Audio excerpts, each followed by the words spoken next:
আর গাছে যদি আম গাছে যদি এরকম ফুলও থাকে তারপর আপনি স্প্রে করতে পারবেন। অবাক হচ্ছেন না? স্বভাবতই আমরা সবসময় বলে থাকি যে আমের গাছে যখন ফুল থাকবে, বিশেষ করে এই ধরনের ফুলগুলো যখন থাকবে, মানে ফুল ফোটা শুরু করে দিছে এবং ফুল থেকে আস্তে আস্তে হয়তো কিছুদিনের মধ্যেই দানা বাঁধা শুরু করবে, কিংবা হয়তো কিছু কিছু জায়গায় অলরেডি হয়তো কিছু সংখ্যক 10-20 ভাগ হয়তো বা দানা অলরেডি তৈরিও হয়ে গেছে, সেই ক্ষেত্রে আমরা স্প্রে করতে পারবো না।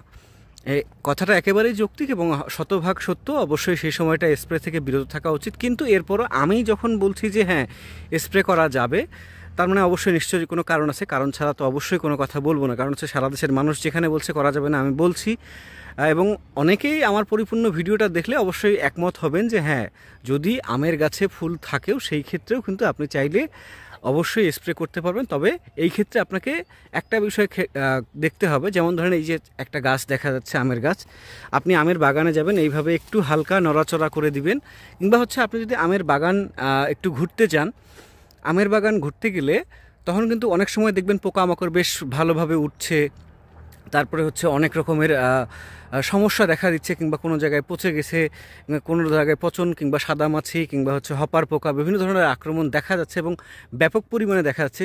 সেই ক্ষেত্রে আপনি আসলে করবেনটা কি সেটা কিন্তু আপনাকে বিষয়টা ভাবতে হবে। যেমন হচ্ছে আমি যদি একটু দেখাতে চাই, এখানে কিন্তু স্বভাবতই আমরা যেটা বুঝতে পারছি যে একটা মুকুলের মধ্যে হাতে গোনা 3 থেকে 4টা দানা বাঁধছে, বেশিরভাগ ক্ষেত্রেই কিন্তু বাঁধে নেই। এটা কিন্তু আপনার আমের জন্য বেশ সমস্যা, এবং যদি এই আমের প্রজেক্টের যে মালিক উনি যদি বিষয়টা ভালোভাবে দেখতো তাহলে হয়তো এই সমস্যাগুলো হতো না।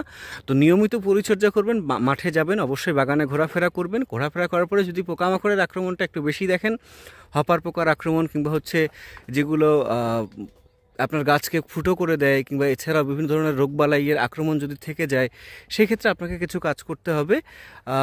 আপনাকে বাগান আগে ভালো করে পরিচর্যা করতে হবে। বাগানে কোনো রকমের যে নিচের দিকে অনেক বেশি পরিমাণে যদি জঙ্গল থাকে, যদিও এটা মোটামুটি বেশ পরিষ্কার পরিচ্ছন্ন মনে হচ্ছে, তো এই ক্ষেত্রে আপনাকে যে কাজগুলো করতে হবে, বাগানে যদি মাত্রাতিরিক্ত পরিমাণে পোকার আক্রমণ থাকে, কিংবা হচ্ছে ভাপার পোকা হতে পারে, মাজরা পোকা হতে পারে, এছাড়াও বিভিন্ন ধরনের পোকামাকড়ের আক্রমণ যদি আপনার বাগানে দেখতে পান, কিংবা হচ্ছে আপনার এই যে মুকুল আছে, মুকুল থেকে ফুলগুলো ফোটা শুরু করছে অলরেডি, এরকম যদি অনেক বেশি পরিমাণে মাত্রাতিরিক্ত কালো হয়ে যায়, স্বাভাবিকভাবে যখন দানা বের হবে তখন কালো হয়ে সেগুলো অনেকটাই ঝরে পড়ে যাবে, সেটা স্বাভাবিক একটা প্রক্রিয়া, এটা নিয়ে ভয় পাওয়ার কিছু নাই।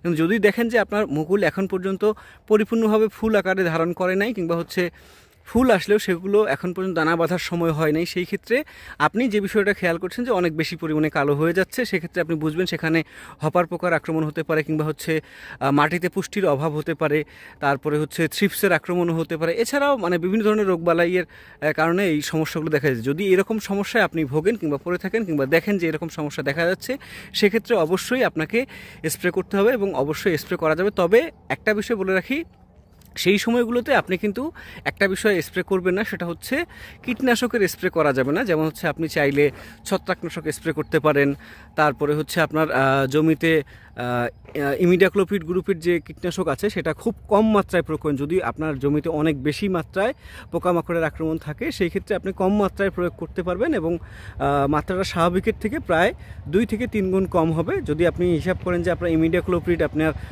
1 মিলি দিয়ে আপনি কোথাও 4 লিটার করছেন, সেখানে আপনি 6 থেকে 7 লিটার করতে পারেন, কিংবা যদি আপনি 8 লিটার করে থাকেন সেক্ষেত্রে 10 থেকে 12 লিটার করতে পারেন, যাতে মাত্রাটা একটু কম হয় এবং আপনার যেহেতু মুকুলের সময় পরাগায়নের একটা অবস্থা তৈরি হয়, সেই ক্ষেত্রে পরাগায়নে যাতে কোনো ব্যাঘাত না ঘটে, সেই ক্ষেত্রে কিন্তু আপনি অবশ্যই সব কিছু বিবেচনা করে কীটনাশকের পরিমাণটা কম দিয়ে, কিংবা কীটনাশক ছাড়া শুধুমাত্র ছত্রাকনাশক ব্যবহার করে আপনি আপনার জমিতে স্প্রে করতে পারেন। তাহলে কিন্তু আশা করছি আপনার জমির যে সমস্যাগুলো সেগুলো থাকবে না এবং আপনি ফুল থাকা অবস্থাতেও স্প্রে করতে পারবেন। তো আজকের ভিডিও এখানেই শেষ করছি। সবাই ভালো থাকবেন। আসসালামু আলাইকুম।